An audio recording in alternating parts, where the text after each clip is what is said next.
नमस्कार, स्वागत है आपका विंध्य भारत में। मैं आपके साथ साक्षी गुप्ता। लोकसभा चुनाव में कांग्रेस को तमाम विपक्षी दलों के साथ गठबंधन करने का सियासी फायदा क्या मिला, यह बात चुनावी नतीजे के बाद ही पता चलेगा। लेकिन उससे पहले कांग्रेस को एक के बाद एक बड़े झटके लग रहे हैं। यूपी से लेकर बिहार और महाराष्ट्र तक कांग्रेस के बड़े नेताओं के साथ घटक दलों ने बड़ा खेला कर दिया है। इतना ही नहीं, दूसरे दलों से कांग्रेस में आए दिग्गज नेताओं को मनचाही सीट भी नहीं मिल रही है।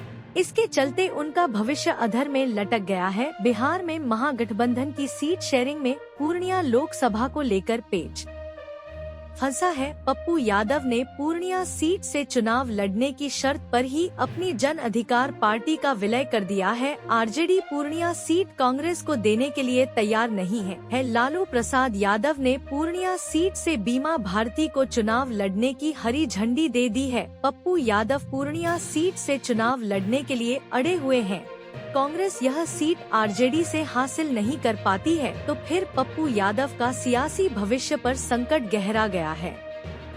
पप्पू यादव जैसा ही वाकया कई अन्य नेताओं के साथ भी हुआ है। जेएनयू के छात्र संघ अध्यक्ष रहे कन्हैया कुमार ने कांग्रेस का दामन थाम रखा है। कन्हैया 2019 में बिहार की बेगूसराय लोकसभा सीट से चुनाव लड़े थे। आरजेडी ने पिछले चुनाव में उनके खिलाफ कैंडिडेट उतारा था, लेकिन इस बार यह सीट लालू यादव ने लेफ्ट को दे दी है। कांग्रेस के हिस्से में यह सीट आती तो कन्हैया कुमार चुनावी मैदान में एक बार फिर से ताल ठोक सकते थे, लेकिन अब लेफ्ट के खाते में चली गई है। उत्तर प्रदेश में सपा के दिग्गज नेता व पार्टी के राष्ट्रीय महासचिव रहे रवि वर्मा और उनकी बेटी पूर्वी वर्मा ने अखिलेश यादव का साथ छोड़कर कांग्रेस का दामन थाम लिया है।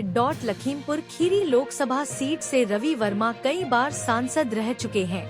2019 में पूर्वी वर्मा यहां से चुनाव लड़ी थी। कांग्रेस ने लखीमपुर खीरी सीट से पूर्वी वर्मा को चुनाव लड़ाने का आश्वासन दिया था।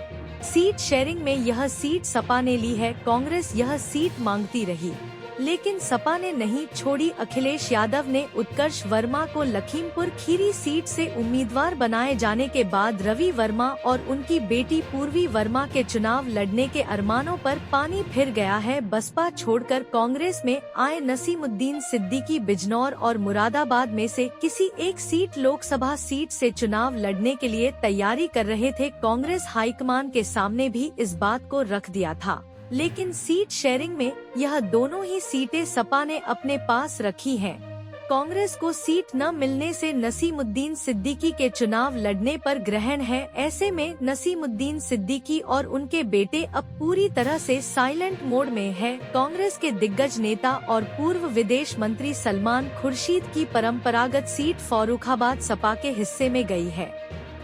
सपा ने सीट शेयरिंग से पहले ही फर्रुखाबाद सीट पर अपने उम्मीदवार के नाम का ऐलान कर दिया था, जबकि सीट बंटवारे के लिए कांग्रेस की बनी समिति में भी सलमान खुर्शीद शामिल थे। इसके बाद भी अखिलेश ने फर्रुखाबाद सीट कांग्रेस के लिए नहीं छोड़ी। ऐसे में सलमान खुर्शीद ने चुनाव लड़ने से अपने कदम पीछे खींच लिए हैं, लेकिन अपना दर्द सोशल मीडिया में बयां कर चुके हैं। महाराष्ट्र में लोकसभा चुनाव की सीट शेयरिंग को लेकर महाविकास अघाड़ी में घमासान है।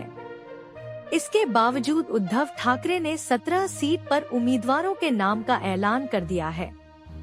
उत्तरी मुंबई लोकसभा सीट से शिवसेना यूबीटी ने अमोल कीर्तिकर को प्रत्याशी बनाया है, जहां से कांग्रेस के दिग्गज नेता संजय निरुपम चुनाव की तैयारी कर रहे थे। उत्तरी मुंबई सीट पर उद्धव ठाकरे ने अपने उम्मीदवार उतारने के बाद संजय निरुपम ने बागी रुख अख्तियार रखा है।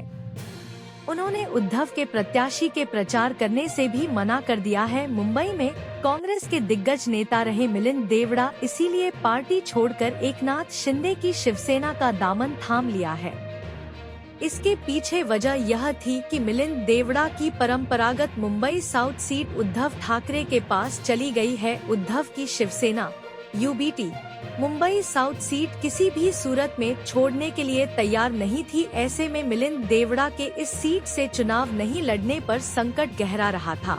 जिसके चलते उन्होंने पार्टी को अलविदा कह दिया। बिहार में कांग्रेस के लिए आरजेडी तो यूपी में सपा सियासी अड़चन बन गई है। इसी तरह महाराष्ट्र में उद्धव ठाकरे की शिवसेना उसके सियासी राह में बड़ी बाधा बनी हुई है। कांग्रेस दूसरे दलों से आए नेताओं के जरिए सियासी बुलंदी हासिल करना चाहती थी, लेकिन वक्त और गठबंधन की सियासी मजबूरी उनकी राह में रोड़ा बन गई है। ऐसे में कांग्रेस कैसे अपना सियासी आधार बढ़ा पाएगी? माना जा रहा है कि यूपी और बिहार में कांग्रेस की सियासी जमीन पर ही सपा आरजेडी खड़ी है। लालू यादव और अखिलेश यादव इस बात को बाखूबी समझते हैं कि अगर कांग्रेस उभर गई तो फिर उनके लिए सियासी राह मुश्किल